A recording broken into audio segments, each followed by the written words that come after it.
The purpose of ESG has never been more up for debate. From arms stocks to so-called anti-ESG proxy voting, much noise is filling the airwaves. Here to discuss the second of those topics with me is Morningstar Canada editor Ruth Saldanha. Ruth, thanks so much for joining me. In your opinion, just how much of a threat to ESG is anti-ESG proxy voting? Well, thanks for having me, Ollie. To be honest, the number of these proposals is very small, and the number that will actually get to a vote is smaller still.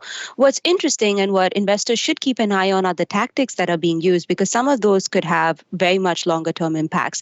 Now, there's two that I'd like to highlight today.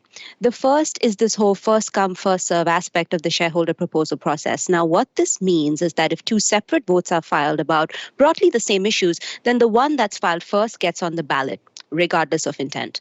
So, for example, this year at Pfizer, an anti-ESG group copied verbatim the resolve clause that was submitted last year by a pro-ESG group, and then they just sent it in early. So that one is the one that made it on the ballot, despite the fact that it argues against the causes that last year's pro-ESG filing supported, chief among them reproductive health rights. Now, the second tactic concerns the US SEC rules. Under the new rules, if a proposal gets less than 5% support, it has to be left off the ballot for 3 years. This means that, again, regardless of intent, if a vote that's filed doesn't get support, it's off. So investors should keep an eye on these proposals, even though at this point they're mostly just noise. Some of these tactics could prove to have long-term impacts that could be detrimental to the entire process. Sure. And you mentioned some social issues there, but what kind of outcomes are anti-ESG lobbyists looking for? And what kind of votes can we expect to see in the near future? Well, the issues include ideological diversity of the boards. Now, what that means is it examines what the CEO himself or herself stands for.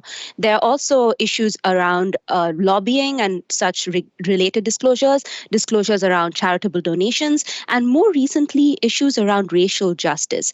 We've counted close to 30 such proposals that have been filed up until the middle of March, though we do anticipate that a few more might come down the charts a little while from now.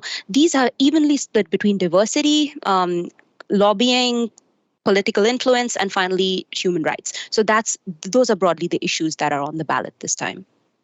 And just finally, you did mention investors, but I mean, what can investors do about this? I mean, they're able to vote in certain cases, but is there anything else they can do? Well, the first thing investors should do is actually be aware that this is happening in the first place. A lot of these proposals copy the exact same language as the pro-ESG filing, so it can be very, very hard to tell them apart.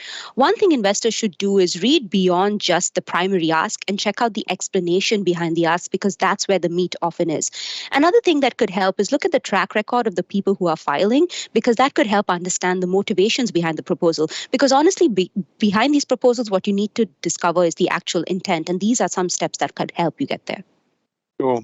Ruth, thanks so much. Great to see you. For more on ESG, check out any of Morningstar's websites, where we'll be devoting coverage aplenty to the issue of Earth Day coming up on 22nd of April.